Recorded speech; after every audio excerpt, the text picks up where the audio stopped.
Generations of computer. The generations of computer we'll discuss right now. The computer has evolved from a large-sized simple calculating machine to a smaller but much more powerful machine. The evolution of computer to the current state is defined in terms of the generations of computer. Each generation of computer is designed based on a new technological development, resulting in better, cheaper, and smaller computers that are much more powerful, faster, and efficient than their predecessor.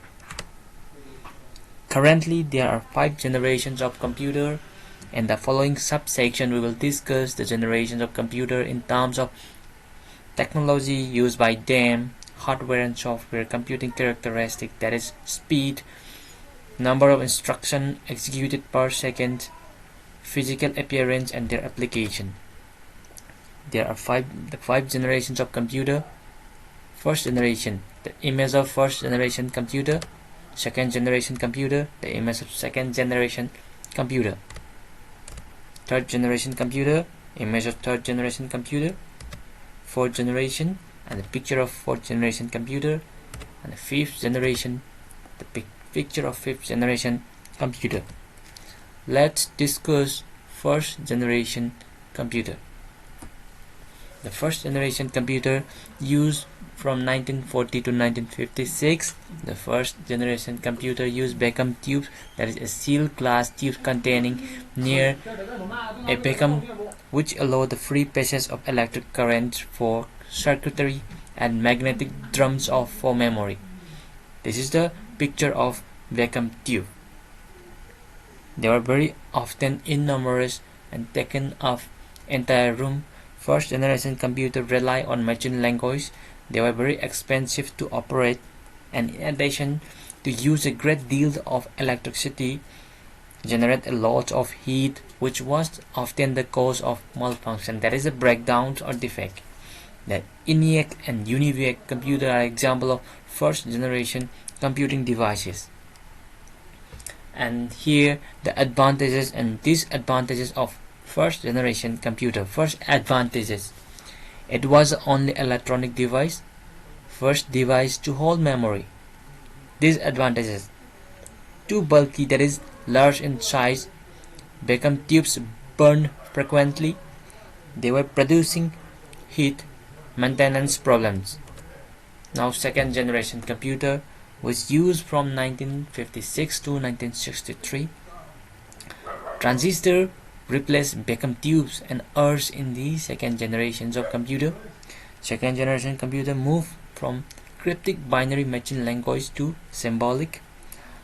High-level programming languages were also being developed at this time, such as the versions of COBOL and Fortran. These were also the first computers that stored their instruction in their memory. The advantages and disadvantages of second generation computer. Advantages: size reduced considerably. They're very fast, much more reliable than the previous one. Disadvantages: they overheated very quickly, maintenance problem. Third generation computer, which used from 1964 to 1971, the development of the integrated circuit was the hallmark of the third generation of computer. Transistors were miniaturized and placed on silicon chips called semiconductor. Instead of punch card and print out, user interact with third generation computer through keyboard and monitor and interface with an operating system. Allow the device to run many different applications at one time. Third generation computer advantages and disadvantages. Advantages: ICs are very small in size, improved performance, production cost cheap. Disadvantages: ICs are sophisticated. Fourth generation computer, that is used from 1971 till present. The microprocessor brought the fourth generations of computer as thousands of integrated circuits were built onto a single silicon chip. The Intel's 4004, developed in 1971, located all the components of the computer, from the central processing unit and the memory to input-output controls, on a single chip.